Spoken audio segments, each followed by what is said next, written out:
Livro de Eclesiastes, no capítulo 1, versos 1, 2 e 3, diz assim: Palavra do pregador, filho de Davi, rei de Jerusalém. Vaidade de vaidades, diz o pregador. Vaidade de vaidades, tudo é vaidade. Que proveito tem um homem de todo o seu trabalho com que se afadiga debaixo do sol? Nós temos um relato trágico no fim do reinado de Salomão, da sua apostasia, da sua idolatria, de como ele é conduzido, talvez influenciado pelas suas muitas esposas de nações diferentes, de culturas diferentes, de comportamento religioso diferente. Ele é então influenciado, e possivelmente influenciado a adorar outros deuses. Mas o fato é que Abraão deixou de lado o Senhor que o colocara no trono, o Senhor que lhe deu sabedoria. Se observarmos o livro de Provérbios, no tempo áureo da sabedoria de Salomão, no tempo áureo do seu reinado, nós temos uma diferença temporal e de aplicação desses textos, né? Porque se Provérbios foi o momento da aurora da vida de Salomão, Eclesiastes, por outro lado, é um momento de retomada da sabedoria, de reencontro daquele homem que havia se distanciado do Senhor com o Senhor. É nítido o momento em que Salomão escreve Eclesiastes pelo contexto, pela aplicação e pela maneira como ele aborda a carta, como alguém que viveu coisas vãs em sua vida, como alguém que buscou coisas vãs em sua vida, mas em um dado momento recobrou a consciência acerca daquilo que era de fato precioso para ele. Uma característica interessante entre os dois livros é que Provérbios, Salomão deixa claro que ele, dos muitos provérbios que escreveu, ele estava falando sobre suas observações, as coisas que ele observava e dizia serem sábias de serem seguidas. Eclesiastes não. Eclesiastes ele fala da sua própria experiência, daquilo que ele viveu e que conclusões ele tira da sua própria experiência. Já disse alguém sábio, a experiência é a sabedoria dos anos, da multidão dos anos. A experiência nos traz uma direção.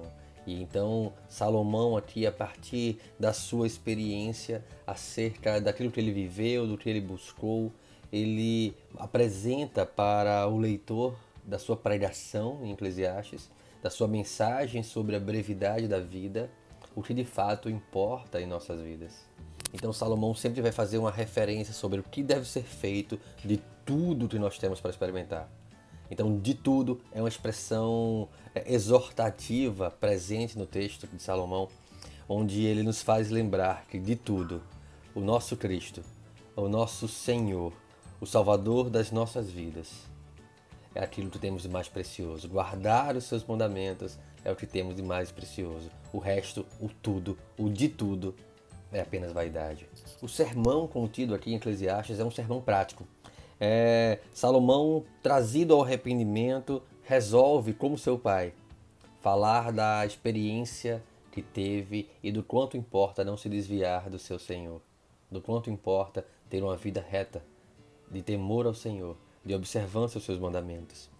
Ele traz advertência para que nós venhamos então a tomar cuidado para que não deixemos espaço em nosso coração, em nossas vidas, para nos conduzir a uma vaidade alicerçada nos valores e desejos e prazeres do tempo cotidiano e não uma observância submissa à autoridade e ordenança de Deus para nossas vidas. Então, Salomão traz a reflexão de um arrependido. Ele traz a reflexão de alguém que foi reconciliado e agora quer ensinar as pessoas para que elas não venham a passar pelas coisas que ele teve de passar para compreender que tudo era vaidade. Salomão traz então a experiência de alguém que provou da satisfação encontrada nas riquezas desse mundo. De alguém que sentiu os prazeres, que viveu os prazeres e os sentidos desta geração. E então conclui de que em nada, a não ser no temor do Senhor, a não ser em guardar os seus mandamentos, deve ser colocado o nosso coração. Ele confronta coisas muito sérias. Ele vai mostrar que é vaidade aquelas coisas que os homens, então, sobre as quais os homens se comprometem, procurando felicidade, procurando segurança, procurando alguma satisfação, deleite sensual, honra, poder, status. Ele vai dizer que tudo isso passa e disso não há proveito algum. Verso 1, então, do capítulo 1 de Eclesiastes, Salomão vai dizer: palavra do pregador, filho de Davi, rei de Jerusalém. Embora Salomão não se identifique como Salomão, ele foi o único filho de Davi que foi rei de fato em Jerusalém e que poderia ter escrito então esse livro de Eclesiastes. Salomão aplica aqui uma palavra para pregador, né, ou alma penitente, ou alma reunida, que diz respeito a muito daquilo que ele poderia ter vivido em sua experiência. Como a expressão, ele pode ser aplicado a um pregador penitente ou uma alma penitente. Então, isso mostra alguém que vagueou, alguém que andou errante pelo caminho que conduzia à morte, mas como uma ovelha perdida que é resgatada pelo seu pastor. Ele mostra as conclusões de alguém que então pôde experimentar da graça de ser reconciliado com seu Senhor. Sendo um pregador, ele reuniu a congregação, ele foi reunido à congregação dos santos e prega essa reunião, essa união da igreja, essa congregação da igreja em torno da sabedoria e dos mandamentos do Senhor. Deus, então, pelo seu Espírito, reconciliou consigo o pregador. Um homem que estava na apostasia e que agora é chamado de pregador. Agora é chamado a pregar, a apregoar da sua sabedoria para a congregação. É curioso que nós podemos aplicar isso também àquilo que Cristo faz na vida de Pedro. Diante da consciência, de convicção de um homem arrependido pelos seus pecados, Cristo então traz a Pedro a responsabilidade de fortalecer os irmãos. Cristo testemunhou do perdão de Pedro, testemunhou do arrependimento genuíno de Pedro. E assim ele faz com todos os penitentes, quando nos chama a pregar, quando nos chama a falar, a anunciar aquilo que foi feito em nossas vidas. E do quanto isso pode servir de sabedoria na vida do outro. Certamente, como Cristo disse a Pedro, né, e tu, quando te converteres, confirma teus irmãos. Ele pode usar dessa palavra para a minha vida, para a sua hoje, que vocês, quando se arrependerem, e vocês, quando tiverem consciência de que não vale a pena viver essa velha vida, e então começarem a ser moldados para uma nova vida em Cristo Jesus, preguem isso. Confirma a teus irmãos, fortalece a teus irmãos, fortalecem e deem suporte uns aos outros. Uma coisa bonita, poética nesse texto, é quando ele se declara filho de Davi.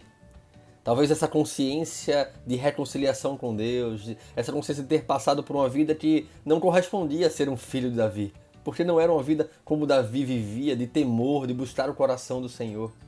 Mas agora, aqui em Eclesiastes, ele se vê restaurado, ele se vê conforme Davi, ele se vê de acordo com aquilo que Davi cria acerca do Senhor.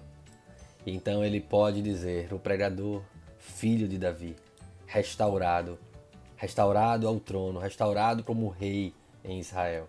Seu objetivo, então, é fazer de nós verdadeiros religiosos e não superficiais em nossas convicções. É derrubar a nossa estima, a nossa expectativa em relação às vaidades, à brevidade das coisas desse mundo, aquilo que o mundo nos oferece como sendo valioso, como sendo um tesouro. E em consequência ele nos mostra, tudo é vaidade, tudo é breve, tudo desse mundo. Os trabalhos, os prazeres mundanos, a satisfação no sentido e no status das coisas desse mundo. É agradável aos nossos sentidos, é agradável aos nossos sentimentos, mas não nos conduzem para a vida, não nos conduzem para perto do Senhor. A conquista e prazer para nós mesmos, diante da formação, da construção de uma reputação aos olhos das pessoas, não nos conduzem para Deus. Muito pelo contrário. levantam ídolos, verdadeiros ídolos em nossos corações. Então, quando ele, ao mesmo tempo que ele expressa que tudo isso é breve, tudo isso é vaidade, ele vai dizer que essas coisas não são suficientes para nos fazer felizes. Essas coisas não são suficientes para preencher os espaços do nosso coração. E por isso que ele apela para a consciência dos homens. Que vantagem tem um homem? Que proveito tem um homem de todo o seu trabalho com quem se afadiga debaixo do sol? É curioso que ele coloca aqui o homem como realizando as suas atividades debaixo do sol, realizando as suas atividades debaixo e sob o calor, sob a luz do sol, nos fazendo lembrar que há uma vida acima do sol, onde o sol não é suficiente, onde ele não é necessário, porque a glória do Senhor ilumina todo homem. E é para esse trabalho, é esse o trabalho que vale a pena. É esse o trabalho que é construído para a eternidade e não para a brevidade desse tempo. O fruto do nosso trabalho celestial é a comida que permanece. O fruto do nosso trabalho terreno é a comida que perece. Tudo que nós podemos fazer ou construir nessa terra não passa de vaidade, mas tudo que construímos e fazemos para o céu permanece.